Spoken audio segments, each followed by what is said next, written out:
Dans cette vidéo, je vais vous expliquer l'intégrale de Gauss et ses caractéristiques intéressantes dans le monde des probabilités. Alors, l'intégrale de Gauss s'écrit de la forme suivante. Intégrale de moins l'infini à plus l'infini, exponentielle moins x au carré dx. Ok. Ce qu'il faut savoir, c'est que l'intégrale de l'exponentielle, c'est exponentielle, donc ça change rien. Mais là, on parle de l'exponentielle d'un polynôme. Et l'exponentielle d'un polynôme, c'est pas la même chose. Donc du coup, on va essayer de faire un changement de variable afin de réduire et de simplifier cette intégrale pour la résoudre à la fin. Donc, ce qu'on peut regarder, c'est que le polynôme, il est un x au carré, bien sûr avec le moins, mais on peut remarquer qu'il y a un polynôme de second degré. Mais moi, ce que j'aimerais, par exemple, vous proposer, une correspondance avec le x au carré. Et la correspondance, c'est le module, c'est r carré. Le r carré est égal à x carré plus y au carré. Pourquoi j'ai parlé de ça? Parce que pendant le calcul de l'intégrale, on sait déjà que euh, lors du changement de variable, lorsqu'on dit par exemple soit x est égal à y, bah c'est la même chose parce que la variable elle est muette. Bah, du coup, on peut dire que l'intégrale de moins l'infini à plus l'infini exponentielle moins x au carré dx est égale à celle de l'intégrale de moins l'infini à plus l'infini exponentielle moins y au carré dy, sachant que les deux variables x et y sont indépendants. C'est pour ça, c'est la même intégrale, la même chose. Du coup, si on multiplie euh, ces deux intégrales, on peut avoir une intégrale double, et cette intégrale double contient x carré plus y carré. Pourquoi en multipliant on aura x au carré plus y carré? Parce que l'exponentielle additionne les puissances. Voilà. Donc du coup, ce qu'on va commencer par l'intégrale double, l'intégrale double sur r carré. R carré, c'est-à-dire de moins l'infini à plus l'infini pour le x et moins l'infini à plus l'infini vers le y. Donc on va prendre cette intégrale de moins x au carré plus y au carré dx dy.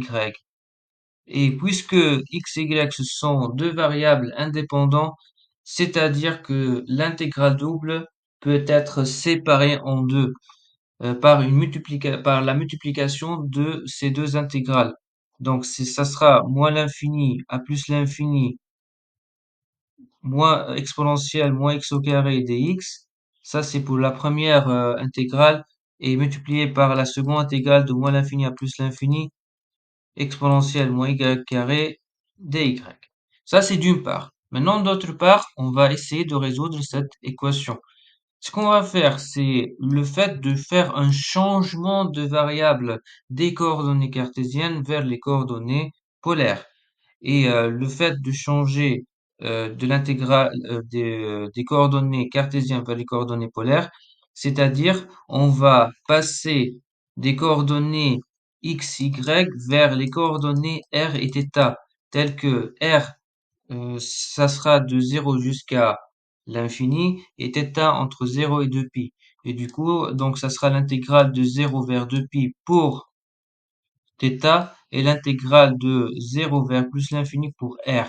Donc ça sera r qui est le jacobien en fait du passage des coordonnées cartésiennes vers les coordonnées polaires, multiplié par l'exponentielle en changeant x au carré plus y carré par r carré. Donc ça sera ici r carré dy dr dθ. Voilà.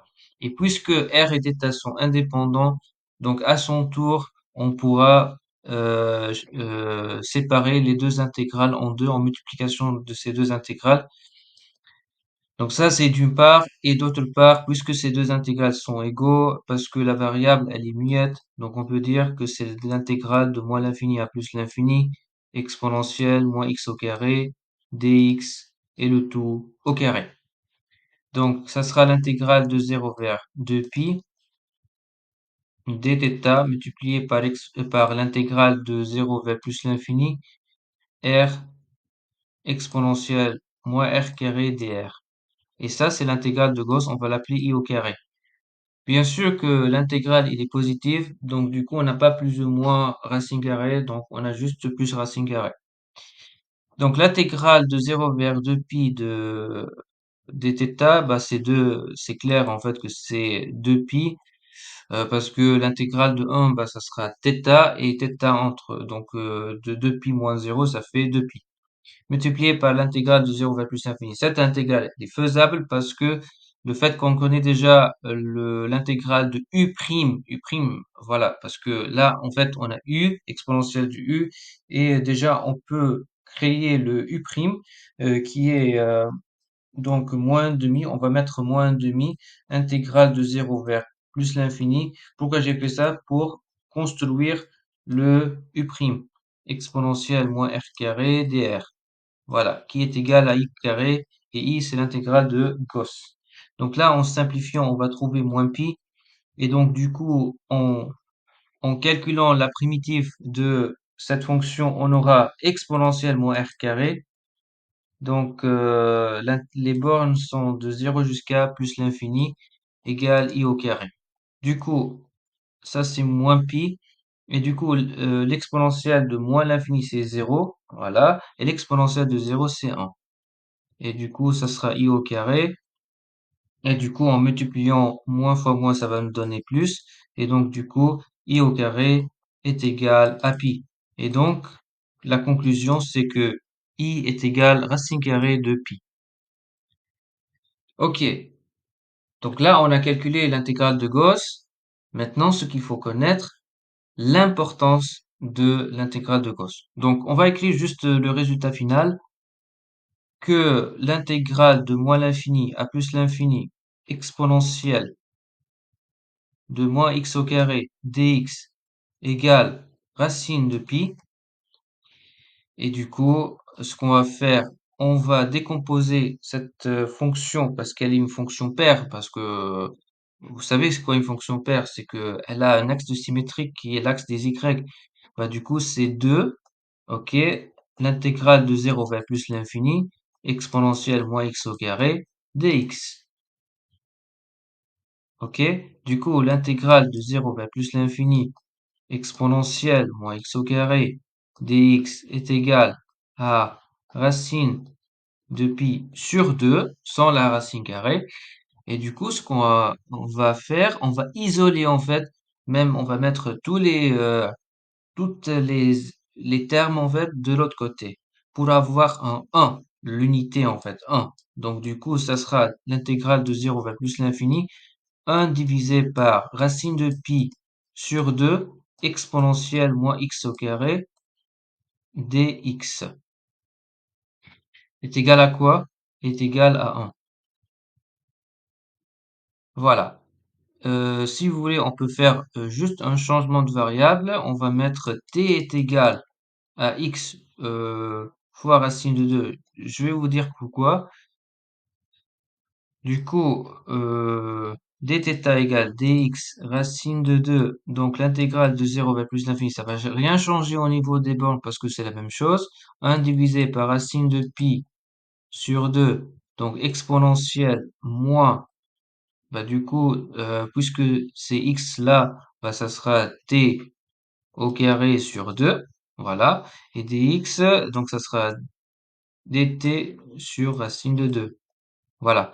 Et donc, ça sera est égal à 1. Donc, l'intégrale de 0 vers plus l'infini est égale donc à racine de pi sur 2. Voilà. Donc, tout est à l'intérieur de la racine carrée exponentielle moins t au carré sur 2 dt. Donc, c'est pour ça que j'ai fait un changement de variable pour laisser entrer racine de le 2 à l'intérieur de la racine carrée.